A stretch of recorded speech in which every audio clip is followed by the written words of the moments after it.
ಎಲ್ರಿಗೂ ನಮಸ್ಕಾರ. ಎಲ್ಲರಿಗೂ ಉಷಾ ಅಂತರಂಗ ಯೂಟ್ಯೂಬ್ ಚಾನಲ್ಗೆ ಸ್ವಾಗತ. ಇವತ್ತಿನ ವಿಡಿಯೋ ತುಂಬಾ ಇಂಪಾರ್ಟೆಂಟು. ಸಾಕಷ್ಟು ವಿಷಯದ ಬಗ್ಗೆ ಈ ವಿಡಿಯೋದಲ್ಲಿ ತಿಳಿಸ್ತೀನಿ. ಮೊದಲನೇದಾಗಿ ಗ್ಯಾಸ್ ಸಿಲಿಂಡರ್ ಅಭಾವ ಎಲ್ಲ ಕಡೆ ನಡೀತಾ ಇದೆ ವಾರ್ ಶುರುವಾದಾಗಿಂದ. ಹಾಗಾದರೆ ಗ್ಯಾಸ್ ಬುಕ್ಕಿಂಗ್ ಅವಧಿಯಲ್ಲಿ ಚೇಂಜ್ ಮಾಡಿದ್ದಾರೆ. ಇದ್ರ ಬಗ್ಗೆ ಕೇಂದ್ರ ಸರ್ಕಾರದವರು ಕೂಡ ಸ್ಪಷ್ಟನೆಯನ್ನು ಕೊಟ್ಟಿದ್ದಾರೆ. ಎಷ್ಟು ದಿವಸ ಆದಮೇಲೆ ನೀವು ಇನ್ನೊಂದು ಸಿಲಿಂಡರ್ನ ಬುಕ್ ಮಾಡಬೇಕು ಅನ್ನೋದ್ರ ಬಗ್ಗೆ ಸ್ಪಷ್ಟನೆಯನ್ನು ಕೊಟ್ಟಿದ್ದಾರೆ. ಈ ವಿಡಿಯೋದಲ್ಲಿ ಅದ್ರ ಬಗ್ಗೆ ಕೂಡ ತಿಳಿಸ್ತೀನಿ. ಹಾಗೆ ಪೆಟ್ರೋಲ್ ಡೀಸೆಲ್ ತೊಂದರೆ ಆಗ್ತಿದೆ, ಅದು ಸಪ್ಲೈ ಇಲ್ಲ ಅನ್ನೋದ್ರ ಬಗ್ಗೆ ಕೂಡ ಸಾಕಷ್ಟು ರೂಮರ್ಸ್ ಇದೆ. ಅದ್ರ ಬಗ್ಗೆ ಕೂಡ ಭಾರತ್ ಪೆಟ್ರೋಲಿಯಂ ಅವರು ಸ್ಪಷ್ಟನೆಯನ್ನು ಕೊಟ್ಟಿದ್ದಾರೆ. ಹಾಗೆ ಗೃಹಲಕ್ಷ್ಮಿ ಯೋಜನೆ ಹಣ ಇಷ್ಟು ದಿನ ಯಾರಿಗೆಲ್ಲ ಹಣ ಬಂದಿಲ್ಲ ಅವ್ರ ಬಗ್ಗೆ ಕೂಡ ಕೆಲವು ಗೈಡ್ಲೈನ್ಸ್ನ ತಿಳಿಸಿದ್ದಾರೆ ಸರ್ಕಾರದ ಕಡೆಯಿಂದ. ಇದೆಲ್ಲದ್ರ ಬಗ್ಗೆ ತಿಳಿಸ್ತೀನಿ. ಹಾಗಾಗಿ ವಿಡಿಯೋನ ಸ್ಕಿಪ್ ಮಾಡ್ದಲೇ ಬಿಗಿನಿಂಗಿಂದ ಎಂಡ್ವರೆಗೂ ಸಂಪೂರ್ಣವಾಗಿ ನೋಡಿದ್ರೆ ನಿಮಗೆ ಕ್ಲಾರಿಟಿ ಬರುತ್ತೆ. ಯಾರೆಲ್ಲ ವೀಡಿಯೋಸ್ನ ನೋಡ್ತಾ ಇದ್ದೀರಾ ಎಲ್ರಿಗೂ ಕೂಡ ಥ್ಯಾಂಕ್ ಯು ಸೋ ಮಚ್. ಯಾರೆಲ್ಲ ಸಬ್ಸ್ಕ್ರೈಬ್ ಮಾಡ್ಕೊಂಡಿಲ್ಲ ಅಥವಾ ಫಸ್ಟ್ ಟೈಮ್ ನನ್ನ ವೀಡಿಯೋಸ್ನ ನೋಡ್ತಾ ಇದ್ದೀರಾ ಅಂದರೆ ಉಷಾ ಅಂತರಂಗ ಯೂಟ್ಯೂಬ್ ಚಾನಲ್ನ ಸಬ್ಸ್ಕ್ರೈಬ್ ಮಾಡ್ಕೊಳ್ಳಿ. ಹಾಗೆ ಪಕ್ಕದಲ್ಲಿರೋ ಬೆಲ್ಲೈಕನ್ನ ಕ್ಲಿಕ್ ಮಾಡಿದ್ರೆ ನೆಕ್ಸ್ಟ್ ವಿಡಿಯೋ ಅಪ್ಲೋಡ್ ಆದಾಗ ನಿಮಗೆ ನೋಟಿಫಿಕೇಷನ್ಸ್ ಬರುತ್ತೆ. ಯಾವುದೇ ರೀತಿ ವಿಡಿಯೋನ ಮಿಸ್ ಮಾಡ್ದಲೇ ನಿಮ್ಮ ಫ್ರೀ ಟೈಮಲ್ಲಿ ನನ್ನ ಚಾನಲಲ್ಲಿ ಬರುವ ಎಲ್ಲ ವೀಡಿಯೋಸ್ನ ನೋಡ್ಬೋದು. ಬನ್ನಿ ಇವತ್ತಿನ ವಿಡಿಯೋನ ಶುರು ಮಾಡೋಣ. ಮೊದಲನೇದಾಗಿ ಗ್ಯಾಸ್ ಸಿಲಿಂಡರ್ ಬಗ್ಗೆನೇ ಸ್ಪಷ್ಟನೆಯನ್ನು ಕೊಟ್ಬಿಡ್ತೀನಿ. ನೀವು ತುಂಬ ಕಡೆ ನೋಡ್ತಾ ಇದ್ದೀರಾ, ಈಗ ಗ್ಯಾಸ್ ಬುಕ್ಕಿಂಗ್ ಅವಧಿನ ಚೇಂಜ್ ಮಾಡಿದ್ದಾರೆ. 35 ದಿನ ಆದಮೇಲೆ ಗ್ಯಾಸ್ ಸಿಲಿಂಡ್ರ್ ಬುಕ್ಕಿಂಗ್ ಮಾಡಬೇಕು ಅನ್ನೋದ್ರ ಬಗ್ಗೆ ನೀವು ಸಾಕಷ್ಟು ವೀಡಿಯೋಸ್ನ ನೋಡ್ತಿರ್ತೀರಾ, ಮೀಡಿಯಾಗಳಲ್ಲೂ ನೋಡ್ತಿರ್ತೀರಾ. ಬಟ್ ಇದ್ರ ಬಗ್ಗೆ ಕೇಂದ್ರ ಸರ್ಕಾರದಿಂದನೇ ಸ್ಪಷ್ಟನೆಯನ್ನು ಕೊಟ್ಟಿದ್ದಾರೆ. ಯಾವುದೇ ರೀತಿ ನಮಗೆ ಗ್ಯಾಸ್ ಸಿಲಿಂಡರ್ ಇದು ತೊಂದರೆ ಇಲ್ಲ, ಎಲ್ಲ ಕಡೆ ಸಪ್ಲೈ ಆಗ್ತಾ ಇದೆ, ಸುಮ್ಮನೆ ರೂಮರ್ಸ್ನ ಹಬ್ಬಿಸ್ಬೇಡಿ ಅಂತ ಈಗ ಕೇಂದ್ರ ಸರ್ಕಾರದಿಂದನೇ ಕ್ಲಾರಿಟಿ ಕೊಟ್ಟಿದ್ದಾರೆ. ಏನಪ್ಪ ಅಂತಂದರೆ ಇವಾಗ ಗ್ಯಾಸ್ ಸಿಲಿಂಡರ್ ಬುಕ್ಕಿಂಗು ನೀವು ನಗರ ಪ್ರದೇಶದಲ್ಲಿದ್ದೀರಾ, ಸಿಟಿನಲ್ಲಿ ಅಂತಂದರೆ ನಿಮಗೆ ಅಕಸ್ಮಾತ್ ಇವತ್ತು ಸಿಲಿಂಡ್ರು ನಿಮ್ಮದು ಡೆಲಿವರಿ ಆಗಿದೆ ಅಂದರೆ ಅದು ಆಗಿದ್ದು 25 ದಿನ ಆದಮೇಲೆ ನೀವು ಇನ್ನೊಂದು ಸಿಲಿಂಡರ್ನ ಬುಕ್ ಮಾಡ್ಬೋದು. ನೀವು ಗ್ರಾಮೀಣ ಪ್ರದೇಶದಲ್ಲಿ ಇದ್ದೀರಾ ಅಂತಂದರೆ ನೀವು 45 ದಿನ ಆದಮೇಲೆ ನೀವು ಗ್ಯಾಸ್ ಬುಕ್ಕಿಂಗ್ನ ಮಾಡ್ಬೋದು. ಅಂದರೆ ನಿಮಗೆ ಇವತ್ತು ಗ್ಯಾಸ್ ಸಿಲಿಂಡ್ರು ಸಿಕ್ಕಿದೆ ಅಂತಂದರೆ ನೆಕ್ಸ್ಟ್ ನೀವು ಸಿಟಿನಲ್ಲಿ ಇದ್ದೀರಾ ಅಂದರೆ ಇವತ್ತಿಂದ 25 ದಿನ ಬಿಟ್ಟು ನೆಕ್ಸ್ಟ್ ಸಿಲಿಂಡರ್ನ ಬುಕ್ ಮಾಡಬೇಕು. ನೀವು ಗ್ರಾಮೀಣ ಪ್ರದೇಶದಲ್ಲಿ ಇದ್ದೀರಾ ಅಂದರೆ 45 ದಿನ ಆದಮೇಲೆ ಬುಕ್ಕಿಂಗ್ನ ಮಾಡಬೇಕು. ಸೊ ಯಾವುದೇ ರೀತಿ ಗೊಂದಲಕ್ಕೊಳಗಾಗಬೇಡಿ. ಇದನ್ನು ಕೇಂದ್ರ ಸರ್ಕಾರದಿಂದನೇ ಸ್ಪಷ್ಟನೆಯನ್ನು ಕೊಟ್ಟಿರೋದ್ರಿಂದ ಯಾವುದೇ ಬೇರೆ ರೂಮರ್ಸ್ ವಿಡಿಯೋಸ್ ಆಗಲಿ ಯಾವುದನ್ನು ನೋಡಿ ನೀವು ಪ್ಯಾನಿಕ್ ಆಗಬೇಡಿ, ಹಾಗೆ ಬೇರೆಯವ್ರನ್ನೂ ಕೂಡ ಪ್ಯಾನಿಕ್ ಮಾಡಬೇಡಿ. ಈಗ ನೆಕ್ಸ್ಟ್ ಪೆಟ್ರೋಲ್ ಡೀಸೆಲ್ ಬಗ್ಗೆ ಕೂಡ ಕ್ಲಾರಿಟಿ ಕೊಟ್ಬಿಡ್ತೀನಿ. ತುಂಬ ಜನ ನೀವು ಕೂಡ ನೋಡಿರ್ತೀರಾ, ಯಾವುದೋ ಪೆಟ್ರೋಲ್ ಬಂಕ್ಗಳಲ್ಲಂತೂ ಎಷ್ಟು ದೊಡ್ಡ ಕ್ಯೂಗಳು ನಿಂತಿರುತ್ತೆ, ದೊಡ್ಡ ದೊಡ್ಡ ಕ್ಯಾನಲ್ಲಿ ಪೆಟ್ರೋಲ್ ಡೀಸೆಲ್ನ ತಂದು ಸ್ಟಾಕ್ ಮಾಡ್ಕೊಳ್ತಿದ್ದಾರೆ. ಬಟ್ ಯಾರು ಈ ರೀತಿ ಪ್ಯಾನಿಕ್ ಆಗೋದು ಬೇಡ ಅಂದ್ಬಿಟ್ಟು ಭಾರತ್ ಪೆಟ್ರೋಲಿಯಂ ಕಡೆಯಿಂದನೇ ಸ್ಪಷ್ಟನೆಯನ್ನು ಕೊಟ್ಟಿರೋವಂಥದ್ದು. ಯಾವುದೇ ರೀತಿ ಪೆಟ್ರೋಲ್ಗಾಗಲಿ ಡೀಸೆಲ್ಗಾಗಲಿ ಯಾರಿಗೂ ಕೂಡ ಯಾವುದೇ ರೀತಿ ತೊಂದರೆ ಬರೋದಿಲ್ಲ. ನಮ್ಮ ಹತ್ರ ಸಾಕಷ್ಟು ಸ್ಟಾಕ್ಗಳಿದೆ. ಸೊ ಯಾರು ಕೂಡ ಪ್ಯಾನಿಕ್ ಆಗಬೇಡಿ. ಈಗ ಮೇನ್ ಏನಾಗ್ತಿದೆ ಅಂದರೆ ಒಬ್ಬರು ಕನ್ಫ್ಯೂಷನ್ ಆಗೋದಲ್ದಲೇ ಸೋಷಿಯಲ್ ಮೀಡಿಯಾದಲ್ಲಾಗಿರ್ಬೋದು, ಟಿ ವಿಗಳಲ್ಲಾಗಿರ್ಬೋದು ವಿಡಿಯೋಸ್ ನೋಡಿ ಬೇರೆಯವರು ಕೂಡ ಪ್ಯಾನಿಕ್ ಆಗ್ತಿದ್ದಾರೆ. ಅದರಿಂದ ಇನ್ನೂ ಸಾಕಷ್ಟು ಜನ ಪ್ಯಾನಿಕ್ ಆಗಿ ಪೆಟ್ರೋಲ್ ಬಂಕ್ಗಳ ಮುಂದೆ ಅಂತೂ ಸಾಕಷ್ಟು ವೆಹಿಕಲ್ಸ್ ಆಗಿರ್ಬೋದು, ಕ್ಯಾನ್ಗಳು ಎಲ್ಲ ದೊಡ್ಡ ದೊಡ್ಡ ಕ್ಯಾನ್ಗಳಲ್ಲಿ ಎಲ್ಲರೂ ಸ್ಟಾಕ್ ಮಾಡ್ಕೊಂಡು ತೊಗೊಂಡೋಗ್ತಿದ್ದಾರೆ. ನೆಕ್ಸ್ಟ್ ಪೆಟ್ರೋಲ್ ಸಿಗಲ್ಲ, ಡೀಸೆಲ್ ಸಿಗಲ್ಲ ಅಂತ. ಬಟ್ ಈಗ ಭಾರತ್ ಪೆಟ್ರೋಲಿಯಮಿಂದನೇ ಕ್ಲಾರಿಟಿ ಸಿಕ್ಕಿರೋದ್ರಿಂದ ಸೊ ಯಾರು ಕೂಡ ಏನು ಪ್ಯಾನಿಕ್ ಆಗಬೇಡಿ, ಯಾರು ಏನು ಸ್ಟಾಕ್ ಇಟ್ಕೊಳ್ಳೋ ಅಗತ್ಯ ಇಲ್ಲ. ಎಲ್ಲ ಕಡೆ ಸ್ಟಾಕ್ ಇರೋದ್ರಿಂದ ಯಾವುದೇ ರೀತಿ ಅಭಾವ ಬರ್ತಲೇ ಇರೋ ಥರ ನಮ್ಮ ಗೌರ್ಮೆಂಟ್ ಅವರು ಕೂಡ ನೋಡ್ಕೊಳ್ತಾರೆ. ಸೊ ಯಾರು ಕೂಡ ಪ್ಯಾನಿಕ್ ಆಗಬೇಡಿ, ಬೇರೆಯವ್ರನ್ನೂ ಕೂಡ ಪ್ಯಾನಿಕ್ ಮಾಡಬೇಡಿ. ಯಾಕಂದರೆ ಈಗ ಸೋಷಿಯಲ್ ಮೀಡಿಯಾದಲ್ಲಂತೂ ಒಂಚೂರು ಸ್ಕ್ರಾಲ್ ಮಾಡಿದ್ವಿ ಅಂದರೆ ಬರೀ ಅದರದ್ದೇ ನ್ಯೂಸ್ ಬರ್ತಿರುತ್ತೆ. ಸಿಲಿಂಡರ್ ಪ್ರಾಬ್ಲಮ್ ಆಗಿರ್ಬೋದು, ಪೆಟ್ರೋಲ್ ಡೀಸೆಲ್ ಅಂದ್ಬಿಟ್ಟು ಒಬ್ಬರು ನೋಡಿ ಇನ್ನಷ್ಟು ಜನಕ್ಕೆ ವಿಡಿಯೋನ ಶೇರ್ ಮಾಡ್ತಾರೆ, ಅವರು ನಂಬ್ತಾರೆ, ಅವರು ಕೂಡ ಇನ್ನಷ್ಟು ಜನಕ್ಕೆ ಶೇರ್ ಮಾಡ್ತಾರೆ. ಸೊ ಈ ಥರ ರಾಂಗ್ ಇನ್ಫಾರ್ಮೇಷನ್ ಸ್ಪ್ರೆಡ್ ಆದರೆ ಎಲ್ಲರೂ ಕೂಡ ಪ್ಯಾನಿಕ್ ಆಗ್ತಾರೆ. ಸೊ ಹಾಗಾಗಿ ರೈಟ್ ಸೋರ್ಸ್ ಅಲ್ಲಿ ಬರುವಂತಹ ವೀಡಿಯೋಸ್ನ ಮಾತ್ರ ನೋಡಿ. ಎಲ್ಲ ವೀಡಿಯೋಸು ನೋಡ್ತಾ ಇದ್ದರೆ ನೆಕ್ಸ್ಟ್ ಅದೇ ರೆಕಮೆಂಡೇಷನಲ್ಲಿ ಬರುತ್ತೆ. ಸೊ ಇನ್ನೂ ಕೂಡ ಪ್ಯಾನಿಕ್ ಆಗೋ ಚಾನ್ಸಸ್ ಇರುತ್ತೆ. ಸೊ ರೈಟ್ ಪ್ಲೇಸಲ್ಲಿ ನೀವು ವೀಡಿಯೋಸ್ನ ನೋಡಿದ್ರೆ, ಒಂದು ಕರೆಕ್ಟ್ ಪ್ಲ್ಯಾಟ್ಫಾರ್ಮಿಂದ ವೀಡಿಯೋಸ್ನ ನೋಡಿದ್ರೆ ನಿಮಗೂ ಕೂಡ ಕರೆಕ್ಟ್ ಇನ್ಫಾರ್ಮೇಷನ್ ಸಿಗುತ್ತೆ. ಸೊ ಇದು ಪೆಟ್ರೋಲ್ ಡೀಸೆಲ್ದಾಗಿರ್ಬೋದು, ಗ್ಯಾಸ್ ಸಿಲಿಂಡರ್ದಾಗಿರ್ಬೋದು ನಿಮಗೆ ಇವಾಗ ಕ್ಲಾರಿಟಿ ಸಿಕ್ಕಿದೆ ಅಂದ್ಕೊಂಡಿದ್ದೀನಿ. ಯಾರೂ ಕೂಡ ಪ್ಯಾನಿಕ್ ಆಗೋವಂತಹ ಅವಶ್ಯಕತೆ ಇಲ್ಲ. ಇದನ್ನು ಕೇಂದ್ರ ಸರ್ಕಾರದಿಂದನೇ ಸ್ಪಷ್ಟನೆಯನ್ನು ಕೊಟ್ಟಿರೋದ್ರಿಂದ so no need to worry. ಬನ್ನಿ ಇವಾಗ ಗೃಹಲಕ್ಷ್ಮಿ ಯೋಜನೆ ಬಗ್ಗೆ ತಿಳಿಸ್ತೀನಿ. ಈಗ ನಿಮಗೆ ಗೃಹಲಕ್ಷ್ಮಿ ಯೋಜನೆ ಬಗ್ಗೆ ಕ್ಲಾರಿಟಿನ ಕೊಟ್ಬಿಡ್ತೀನಿ. ಗೃಹಲಕ್ಷ್ಮಿ ಯೋಜನೆ ಇದುವರೆಗೂ ಕೂಡ 27ನೇ ಕಂತಿನ ಹಣ ಈಗ ರೀಸೆಂಟಾಗಿ ಜಮೆ ಮಾಡಿದ್ದಾರೆ. 80% ಮಹಿಳೆಯರಿಗೆ ಆಲ್ರೆಡಿ 27ನೇ ಕಂತಿನ ಹಣ ಜಮೆ ಆಗಿದೆ. ಇನ್ನು ಒಂದು 20% ಜಮೆ ಆಗ್ತಾ ಇದೆ. ಈಗ 2-3 ದಿವಸದಿಂದ 2ನೇ ಹಂತದ ಹಣನ ರಿಲೀಸ್ ಮಾಡಿದ್ದಾರೆ. ಸೊ ಹಾಗಾಗಿ ಯಾರಿಗೆಲ್ಲ ರೀಸೆಂಟಾಗಿ 27ನೇ ಕಂತಿನ ಹಣ ಬಂದಿದೆ ನನಗೆ ಕಮೆಂಟ್ ಸೆಕ್ಷನಲ್ಲಿ ತಿಳಿಸಿ. ಹಾಗೆ ತುಂಬ ಜನ 28ನೇ ಕಂತಿನ ಹಣ ಕೂಡ ಜಮೆ ಆಗಿದೆ ಅಂತ ಸಾಕಷ್ಟು ವೀಡಿಯೋಸ್ ಎಲ್ಲ ನೋಡಿರ್ತೀರ. 28ನೇ ಕಂತಿನ ಹಣ ಇನ್ನೂ ಯಾವುದೇ ರೀತಿ ರಿಲೀಸ್ ಆಗಿಲ್ಲ, ಅದ್ರ ಬಗ್ಗೆ ಅಪ್ಡೇಟ್ ಕೂಡ ಕೊಟ್ಟಿಲ್ಲ. ಮೇ ಬಿ ಏಪ್ರಿಲಲ್ಲಿ ಜಮೆ ಆಗೋ ಚಾನ್ಸಸ್ ಇರುತ್ತೆ 28ನೇ ಕಂತಿನ ಹಣ. ಸೊ ಇನ್ನು 27ನೇ ಕಂತಿನ ಹಣನೇ ಎಲ್ರಿಗೂ ಕೂಡ ಕ್ಲಿಯರ್ ಆಗಿಲ್ಲ. ಸೊ ಯಾರು ಕೂಡ ತಲೆ ಕೆಡಿಸ್ಕೋಬೇಡಿ, 28ನೇ ಕಂತಿನ ಹಣ ಅದ್ರ ಬಗ್ಗೆ ಇನ್ನೂ ಅಪ್ಡೇಟ್ ಬಂದಿಲ್ಲ. ಸೊ 27ನೇ ಕಂತಿನ ಹಣ ನಿಮಗೆ ಜಮೆ ಆಗಿದೆ ಅಂದರೆ ನನಗೆ ಕಮೆಂಟ್ ಸೆಕ್ಷನಲ್ಲಿ ತಿಳಿಸೋದನ್ನ ಮರಿಬೇಡಿ. ಹಾಗೆ ನೀವು ಯಾವ ಡಿಸ್ಟ್ರಿಕ್ಟಿಂದ ನೋಡ್ತಾ ಇದ್ದೀರಾ ಅಂತ ಕೂಡ ನನಗೆ ಕಮೆಂಟ್ ಮಾಡಿ, ಆಗ ಬೇರೆಯವ್ರಿಗೂ ಕೂಡ ಕ್ಲಾರಿಟಿ ಸಿಗುತ್ತೆ.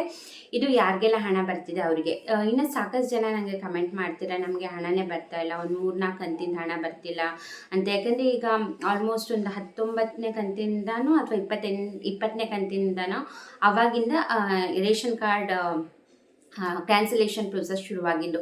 ಅದಾದಾಗಿಂದ ಸಾಕಷ್ಟು ಜನಕ್ಕೆ ಹಣನೇ ಬಂದಿಲ್ಲ. ಕೆಲವೊಬ್ರಿಗಂತೂ ಅದಾದಾಗಿಂದನೂ ಕೂಡ ಯಾವುದೇ ಕಂತಿನ ಹಣ ಬಂದಿಲ್ಲ. ಸೊ ಅಂಥವ್ರಿಗೆ ಏನಪ್ಪ ಮಾಡಬೇಕು ಅನ್ನೋದ್ರ ಬಗ್ಗೆ ಸರ್ಕಾರದಿಂದನೇ ಕೆಲವು ಗೈಡ್ಲೈನ್ಸ್ನ ತಿಳಿಸಿದ್ದಾರೆ. ನಾನು ಅದನ್ನ ತಿಳಿಸ್ತೀನಿ. ದಯವಿಟ್ಟು ಯಾರಿಗೆಲ್ಲ ಹಣ ಬರ್ತಿಲ್ಲ ನೀವು ಇದನ್ನೆಲ್ಲ ಚೆಕ್ ಮಾಡ್ಕೊಳ್ಳಿ. ನೀವು ಚೆಕ್ ಮಾಡಿಕೊಂಡು ಕರೆಕ್ಟ್ ಮಾಡಿಕೊಂಡ್ರೆ ನಿಮಗೆ ನೆಕ್ಸ್ಟ್ ಕಂತಿನ ಹಣ ರಿಲೀಸ್ ಆದಾಗ ಹಣ ಬರೋದು. ನೀವು ಯಾವುದೇ ರೀತಿ ಸರಿ ಮಾಡ್ಕೊಳ್ದಲ್ಲೇ ಹಣ ಬರಬೇಕು ಅಂದರೆ ಬರೋದಿಲ್ಲ. ಸೊ ಹಾಗಾಗಿ ಯಾವುದಪ್ಪ ಗೈಡ್ಲೈನ್ಸ್ ಅಂತ ಒಂದೊಂದಾಗಿ ತಿಳಿಸ್ತೀನಿ. ಸೊ ಇದನ್ನೆಲ್ಲ ಆಗಿದೆಯಾ ಏನೋ ಅನ್ನೋದನ್ನ ಚೆಕ್ ಮಾಡ್ಕೊಳ್ಳಿ. ಯಾರಿಗೆಲ್ಲ ಕಂಟಿನ್ಯೂಸ್ ಆಗಿ ಒಂದು 4-5 ಕಂತಿನ ಹಣ ಬಂದಿಲ್ಲ ಅಂದರೆ ಮೊದಲು ನಿಮ್ಮ ರೇಷನ್ ಕಾರ್ಡ್ ಸ್ಟೇಟಸ್ನ ಚೆಕ್ ಮಾಡ್ಕೊಳ್ಳಿ. ನಾನು ಆಗಲೇ ಹೇಳ್ದಂಗೆ ಒಂದು 19ನೇ ಕಂತಿನ ಹಣ ಅಥವಾ 20ನೇ ಕಂತಿನ ಹಣ ಬರಬೇಕಾದಾಗಿಂದ ರೇಷನ್ ಕಾರ್ಡ್ ಕ್ಯಾನ್ಸಲೇಷನ್ ಶುರು ಮಾಡಿದ್ದು. ಕೆಲವ್ರದ್ದು APL ಕನ್ವರ್ಟ್ ಮಾಡಿದ್ದಾರೆ, BPLಯಿಂದ ಕೆಲವೊಬ್ರದ್ದು ಕ್ಯಾನ್ಸಲೇಷನ್ನೇ ಮಾಡಿದ್ದಾರೆ.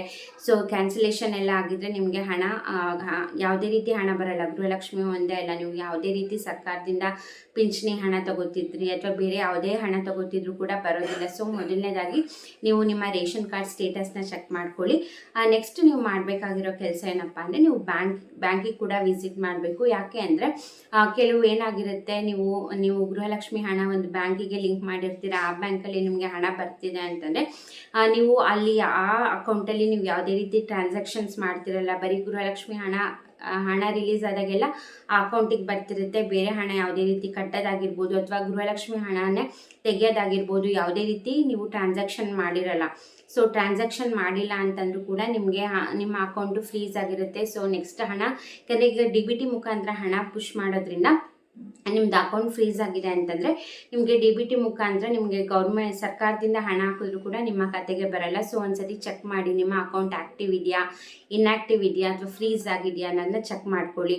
ಆಮೇಲೆ ನೀವು ಬ್ಯಾಂಕ್ ಅಕೌಂಟ್ಗೆ ಆಧಾರ್ ಕಾರ್ಡ್ನ ಲಿಂಕ್ ಮಾಡಿಸಿದ್ದೀರಾ, ಪ್ಯಾನ್ ಕಾರ್ಡ್ನ ಲಿಂಕ್ ಮಾಡಿಸಿದ್ದೀರಾ ಅಥವಾ KYC ಮಾಡಿಸಿಲ್ವಾ ಎಲ್ಲ ಚೆಕ್ ಮಾಡ್ಕೊಳ್ಳಿ. ಯಾಕಂದರೆ ಇದರಲ್ಲಿ ಒಂದಾಗಿಲ್ಲ ಅಂದರೂ ಕೂಡ ನಿಮಗೆ ಹಣ ಬರೋದಿಲ್ಲ. ಸೊ ನೀವು ಫಸ್ಟ್ ನಿಮ್ಮ ಬ್ಯಾಂಕಲ್ಲಿ ಚೆಕ್ ಮಾಡಿ. ಸೊ ನೀವು ಬ್ಯಾಂಕಲ್ಲಿ ಚೆಕ್ ಮಾಡಿಸಿದ್ದೀರಾ, ಎಲ್ಲ ಕರೆಕ್ಟಾಗಿದೆ ಅಂದರೂ ಬರ್ತಾ ಇಲ್ಲ ಅಂದರೆ ನೀವು ತಹಶೀಲ್ದಾರ್ ಆಫೀಸ್ಗೆ ಹೋಗಬೇಕಾಗತ್ತೆ. ಸೊ ತಹಶೀಲ್ದಾರ್ ಆಫೀಸ್ಗೆ ಹೋಗ್ಬೇಕಾಗಲಿ ಅಥವಾ ಬ್ಯಾಂಕಿಗೆ ಹೋಗ್ಬೇಕಾರಾಗಲಿ ನೀವು ನಿಮ್ಮ ರೇಷನ್ ಕಾರ್ಡ್, ನಿಮ್ಮ ಆಧಾರ್ ಕಾರ್ಡ್, ನಿಮ್ಮ ಪ್ಯಾನ್ ಕಾರ್ಡ್ 3 ಡಾಕ್ಯುಮೆಂಟ್ನ ತೊಗೊಂಡೋಗಿ ನಮಗೆ ಹಣ ಬರ್ತಾ ಇಲ್ಲ, ನೀವು ಬ್ಯಾಂಕಲ್ಲಿ ಚೆಕ್ ಮಾಡಿಸ್ಬೇಕಾದ್ರೂ ಕೂಡ 3 ತೊಗೊಂಡೋಗಿ ಕೇಳಿ, ನಮಗೆ ಹಣ ಬರ್ತಾ ಇಲ್ಲ ಯಾಕೆ ಅಂತ. ಅಕಸ್ಮಾತಲ್ಲಿ KYC ಆಗಿಲ್ಲ ಅಂತನೋ ಅಥವಾ ಆಧಾರ್ ಕಾರ್ಡ್ ಲಿಂಕ್ ಆಗಿಲ್ಲ ಅಂದರೆ ನಿಮಗೆ ಅಲ್ಲೇ ಮಾಡಿಕೊಡ್ತಾರೆ. ಸೊ ಪ್ರಾಬ್ಲಮ್ ಸಾಲ್ವ್ ಆಗುತ್ತೆ. ಅಲ್ಲೆಲ್ಲ ಕರೆಕ್ಟಾಗಿದೆಯಪ್ಪ ಅಂದರೂ ಆಗಿಲ್ಲ ಅಂದರೆ ನೀವು ತಹಶೀಲ್ದಾರ್ ಆಫೀಸ್ಗೆ ಹೋಗಬೇಕಾಗುತ್ತೆ. ಸೇಮ್ ಡಾಕ್ಯುಮೆಂಟ್ನ ತೊಗೊಂಡೋಗಿ ಸೊ ಅಲ್ಲಿ ಕೂಡ ನೀವು ಚೆಕ್ ಮಾಡಿಸ್ಬೋದು ಏನು ತೊಂದರೆ ಆಗಿದೆ ಏನು ಅಂತ. ಸೊ ಖಂಡಿತವಾಗ್ಲೂ ನಿಮಗೆ ಅಲ್ಲೂ ಕ್ಲಾರಿಟಿ ಸಿಗುತ್ತೆ. ನಿಮ್ಮ ಕಡೆಯಿಂದ ಏನಾದ್ರು ತೊಂದರೆನ ಅಥವಾ ಅಲ್ಲಿ ಟೆಕ್ನಿಕಲ್ ಇಶ್ಯೂಯಿಂದ ನಿಮ್ಮ ಖಾತೆಗೆ ಜಮೆ ಆಗ್ತಾ ಇಲ್ವಾ ಏನು ಅನ್ನೋದ್ರ ಬಗ್ಗೆ ಕ್ಲಾರಿಟಿ ಸಿಗುತ್ತೆ. ಸೊ ಹಣ ಬರ್ತಿಲ್ಲ ಅಂದರೆ ಪ್ಲೀಸ್ ಈ ಕೆಲಸನ ಮಾಡಿ.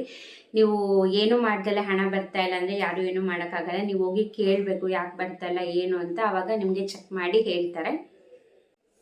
ಈ 3 ಕೆಲಸನ ಮಾಡಿಸಿ ಮೊದಲನೇದಾಗಿ ನಾನು ಆಗಲೇ ಹೇಳ್ದಂಗೆ ರೇಷನ್ ಕಾರ್ಡ್ ಸ್ಟೇಟಸ್ ಆಗಿರ್ಬೋದು, ಹಾಗೆ ಬ್ಯಾಂಕಲ್ಲಿ ಒಂದ್ಸತಿ ವಿಚಾರಿಸ್ರಿ, ಹಾಗೆ ತಹಶೀಲ್ದಾರ್ ಆಫೀಸಲ್ಲೂ ಕೂಡ ಕೇಳಿ. ಖಂಡಿತ ನಿಮ್ಮ ಪ್ರಾಬ್ಲಮ್ ಸಾಲ್ವ್ ಆಗುತ್ತೆ. ನಿಮ್ಮ ಬ್ಯಾಂಕ್ ಅಕೌಂಟಲ್ಲೂ ಅಷ್ಟೇ ಅಕಸ್ಮಾತ್ ನಿಮ್ಮ ಆಧಾರ್ ಕಾರ್ಡಲ್ಲೇ ಒಂದು ಹೆಸರು ಇರುತ್ತೆ ಅಥವಾ ನಿಮ್ಮ ರೇಷನ್ ಕಾರ್ಡಲ್ಲಿ ಒಂದು ಹೆಸರು ಅಥವಾ ನಿಮ್ಮ ಬ್ಯಾಂಕ್ ಅಕೌಂಟಲ್ಲೇ ಬೇರೆ ಹೆಸರಿಂದ ಅಕೌಂಟ್ ಕ್ರಿಯೇಟ್ ಮಾಡಿರ್ತೀರ. ಸೊ ಈ ಥರ ಮಿಸ್ ಮ್ಯಾಚ್ ಆದಾಗಲೂ ಕೂಡ ನಿಮಗೆ ಹಣ DBT ಮುಖಾಂತರ ಹಣ ಜಮೆ ಆಗಲ್ಲ. ನೀವು ಎಲ್ಲ ಲಿಂಕ್ ಮಾಡಿಸಿದ್ದೀರಾ, ನಿಮ್ಮ ರೇಷನ್ ಕಾರ್ಡ್ ಸ್ಟೇಟಸ್ ಸ್ಟೇಟಸ್ ಕೂಡ ಆ್ಯಕ್ಟಿವ್ ಆಗಿದೆ, ಎಲ್ಲ ಮಾಡಿಸಿದ್ದೀರಾ ಅಂದರೂ ಕೂಡ ನಿಮಗೆ ಹೆಸರು ಮಿಸ್ ಮ್ಯಾಚ್ ಆಗಿದ್ದರೆ ನಿಮಗೆ ಹಣ ಬರಲ್ಲ. ಇದ್ರ ಬಗ್ಗೆ ಲಕ್ಷ್ಮೀ ಹೆಬ್ಬಾಳ್ಕರ್ ಅವರು ಕೂಡ ಸಾಕಷ್ಟು ಕ್ಲಾರಿಟಿನ ಕೊಟ್ಟಿದ್ದಾರೆ. ತುಂಬ ಜನಕ್ಕೆ ಅವ್ರು ಹಣ ಹಾಕಿದ್ರು ಕೂಡ ಜಮೆ ಆಗ್ತಾ ಇಲ್ಲ DBT ಮುಖಾಂತರ. ಯಾಕಂದರೆ ಈ ಥರ EKYC ಆಗಿರಲ್ಲ ಅಂತನೋ, ಅಥವಾ ಆಧಾರ್ ಕಾರ್ಡ್ ಲಿಂಕ್ ಮಾಡಿಸಿಲ್ಲ ಅಂತನೋ, ಅಥವಾ ಈ ಥರ ಹೆಸರು ಮಿಸ್ ಮ್ಯಾಚ್ ಆಗೋದಾಗಿರ್ಬೋದು. ಸೊ ಈ ಥರ ಎಲ್ಲ ತೊಂದರೆ ಇದ್ದಾಗ ಅವ್ರುಗಳು ಕೂಡ ಸರ್ಕಾರದಿಂದ ಹಣ ಜಮೆ ಮಾಡೋಕ್ಕಾಗಲ್ಲ. ಸೊ ಹಾಗಾಗಿ ಎಲ್ಲ ಚೆಕ್ ಮಾಡಿ ಯಾಕೆ ಬರ್ತಾ ಇಲ್ಲ ಏನು ಅಂದ್ಬಿಟ್ಟು. ಯಾಕಂದರೆ ಇವಾಗ ration card status ration card cancellation ಟೈಮಲ್ಲೂ ಕೂಡ ಸಾಕಷ್ಟು ಜನಕ್ಕೆ ಈ ಥರ ತೊಂದರೆ ಆಗಿತ್ತು. ಅವರು ಟ್ಯಾಕ್ಸ್ ಪೇಯರ್ಸ್ ಆಗಿರಲ್ಲ, ಯಾವುದೇ ರೀತಿ ಗೌರ್ಮೆಂಟ್ ಜಾಬಲ್ಲಿ ಇರಲ್ಲ, ಇನ್ಕಮು ಕೂಡ ಜಾಸ್ತಿ ಇರಲ್ಲ, ಅಂದರೂ ಕೂಡ ಮಿಸ್ ಆಗಿ APLಗೆ ಕನ್ವರ್ಟ್ ಆಗಿದೆ. ಸಾಕಷ್ಟು ಜನದ್ದು ಕ್ಯಾನ್ಸಲೇಷನ್ ಆಗಿದೆ. ಸೊ ಈ ಥರದ್ದೆಲ್ಲ ಪ್ರಾಬ್ಲಮ್ ಆಗಿದ್ದರಿಂದ ಸಾಕಷ್ಟು ಜನಕ್ಕೆ ಪಾಪ ಗೊತ್ತಿರಲ್ಲ, ನೋಡ್ಕೊಂಡಿರಲ್ಲ, ಈ ಥರ ಎಲ್ಲ ಆಗಿರುತ್ತೆ. ಸೊ ಹಾಗಾಗಿ ನಿಮ್ಗಳಿಗೆ ಹಣ ಬಂದಿರಲ್ಲ. ಹಾಗಾಗಿ ಒಂದು ಕ್ಲಾರಿಟಿ ಸಿಗುತ್ತೆ. ನಿಮಗೂ ಕೂಡ ಚೆಕ್ ಮಾಡಿಸಿ ಫಸ್ಟು, ತಾಲೂಕು ಆಫೀಸಲ್ಲಾಗಿರ್ಬೋದು, ಬ್ಯಾಂಕಲ್ಲಾಗಿರ್ಬೋದು, ಎಲ್ಲ ಚೆಕ್ ಮಾಡಿದ್ರೆ ನಿಮಗೆ ಒಂದು ಕಡೆನಾದರೂ ಸೊಲ್ಯೂಷನ್ ಸಿಕ್ಕೇ ಸಿಗುತ್ತೆ. ಹಾಗೆ ಅಕಸ್ಮಾತ್ ನಿಮಗೆ ಹಣ ಬರ್ತಿದೆ ಅಂದರೆ ಯಾರಿಗೇನ ಹಣ ಬರ್ತಿರಲ್ಲ, ಸ್ವಲ್ಪ ಜನಕ್ಕೆ ಬರ್ತಾನೆ ಇರಲ್ಲ, ಅವ್ರಿಗೆ ಏನು ಮಾಡಬೇಕು ಅಂತ ಕೂಡ ಗೊತ್ತಿರಲ್ಲ, ಬರಲ್ಲ ಅಂತ ಹಂಗೆ ಇದ್ಬಿಡ್ತಾರೆ. ಸೊ ಅಂಥವ್ರಿಗೆ ಈ ವಿಡಿಯೋ ಲಿಂಕ್ನ ಶೇರ್ ಮಾಡಿ, ಅವ್ರಿಗೂ ಕೂಡ ಕೆಲವು ಇನ್ಫಾರ್ಮೇಷನ್ ಗೊತ್ತಾದಂಗೆ ಆಗುತ್ತೆ. ಹಾಗೆ ಐ ಹೋಪ್ ನಿಮಗೆ ಈ ವಿಡಿಯೋದಿಂದ ಗ್ಯಾಸ್ ಸಿಲಿಂಡರ್ ಬಗ್ಗೆ ಆಗಿರ್ಬೋದು, ಪೆಟ್ರೋಲ್ ಡೀಸೆಲ್ ಬಗ್ಗೆ ಆಗಿರ್ಬೋದು, ಅಥವಾ ಯಾರಿಗೆಲ್ಲ ಗೃಹಲಕ್ಷ್ಮಿ ಹಣ ಬಂದಿರಲ್ಲ, ನಿಮಗೂ ಕೂಡ ಕೆಲವು ಗೈಡ್ಲೈನ್ಸ್ನ ಸರ್ಕಾರದಿಂದನೇ ಕೊಟ್ಟಿರೋ ಅಂಥದ್ದು. ಸೊ ಇದ್ರ ಬಗ್ಗೆ ಎಲ್ಲ ನಿಮಗೆ ಕ್ಲಾರಿಟಿ ಸಿಕ್ತು ಅಂದ್ಕೊಂಡಿದ್ದೀನಿ. ನಿಮಗೆ ನನ್ನ ಕಡೆಯಿಂದ ಇನ್ಫಾರ್ಮೇಷನ್ ಸಿಕ್ಕಿದೆ, ವಿಡಿಯೋ ಅರ್ಥ ಆಗಿದೆ ಅಂತಂದರೆ ವಿಡಿಯೋಗೆ ಲೈಕ್ ಮಾಡೋದನ್ನ ಮರಿಬೇಡಿ. ಹಾಗೆ ನಿಮ್ಮ ಅನಿಸಿಕೆ ಅಭಿಪ್ರಾಯನ ಕಮೆಂಟ್ ಸೆಕ್ಷನಲ್ಲಿ ಕೂಡ ತಿಳಿಸಿ. ಹಾಗೆ ಸಬ್ಸ್ಕ್ರೈಬ್ ಮಾಡ್ಕೊಂಡಿಲ್ಲ ಅಂದರೆ ಸಬ್ಸ್ಕ್ರೈಬ್ ಮಾಡ್ಕೊಳ್ಳಿ. ಯಾರೆಲ್ಲ ಸಬ್ಸ್ಕ್ರೈಬ್ ಮಾಡ್ಕೊಂಡು ನೋಡ್ತಾ ಇದ್ದೀರಾ ಪ್ರತಿಯೊಬ್ಬರಿಗೂ ಕೂಡ ಥ್ಯಾಂಕ್ ಯು ಸೋ ಮಚ್. ಹೀಗೆ ಸಪೋರ್ಟ್ ಮಾಡಿ, ಹೀಗೆ ಎನ್ಕರೇಜ್ ಮಾಡಿ. ಇಷ್ಟೊತ್ತು ವಿಡಿಯೋ ನೋಡಿದ್ದಕ್ಕೆ ಥ್ಯಾಂಕ್ ಯು ಸೋ ಮಚ್. ನಮಸ್ಕಾರ.